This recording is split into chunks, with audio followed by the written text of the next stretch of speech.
Odisha plus खबर ही खबर। नमस्कार दर्शक बंधु मु मोनालिसा आपण मन को स्वागत करूची ओडिशा प्लस को। बर्तन नजर पकेबा आजिर किछि प्रमुख खबर उपरे।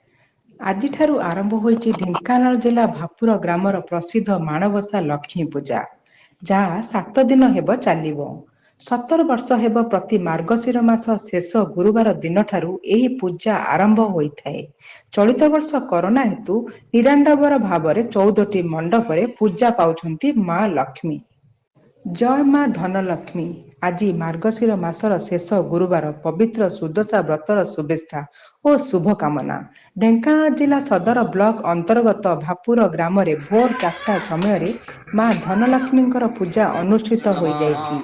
भक्त पूजारे भापुर ग्रामर विभिन्न साही पूजा मंडपर पूजा कमिटीर सदस्य माने माँ धनलक्ष्मी निडांबरे सरकार गाइडलाइन को मानी सम दूरता रक्षा करी माँ धनलक्ष्मी पूजा करथिले।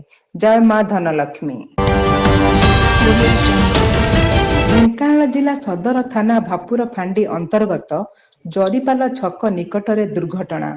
विपरीत दिगरु आसुथिबा स्कॉर्पियो एवं साइकल आरोही मुहांमुही हेबाकु थिबा बेले गछरे पिटी हेला स्कॉर्पियो। दुर्घटना चालक गोड़ भांगी जाइथिबार सूचना। अन्यपटे साइकल आरोही मध्य आहत।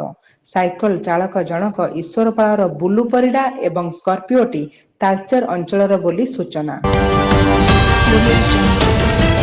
पियाज चाष करी ताकू साइती रखिबा पई सब्सिडी रे चाषी को पियाज घर जोगाई दिया जायछि। हेले देवगां ब्लॉक रे तयारी होइथिबा पियाज घर गुड़िक किभଳି व्यवहार हेउछि ताकू देखिले ताजुब लागुछि। एही पियाज घर केउठी गाही गुहाल पालटिछि त पुणी केउठी सगड़ गाड़ी और पावर टिलर रखिबा घर पालिटिछि। एपरकी किछि पियाज घरे रास्ता कामरे व्यवहृत सिमेंट खुंट आदि रखा जाइछि। अन्य पक्षरे प्रकृत चाषी प्रोत्साहन पाइबारु वंचित हेउथिबा बेले राजनीति करुथिबा ओ राजनेतांक छत्रछाया तळे थिबा लोके प्रोत्साहन राशि हड़प करुथिबा अभियोग होइछि। राज्य सरकारक उद्यान विभाग पक्षरु देवगां ब्लॉक रे गत 3 वर्ष मध्यरे पियाज चाष को नेई अनुधान कराजिबारु अनेक भितिरी कथा जणा पड़िछि। चाषी को उत्साहित करिबा पई सरकार पियाज घर और मागणा रे बिहन जोगाई देबा व्यवस्था करिसंती।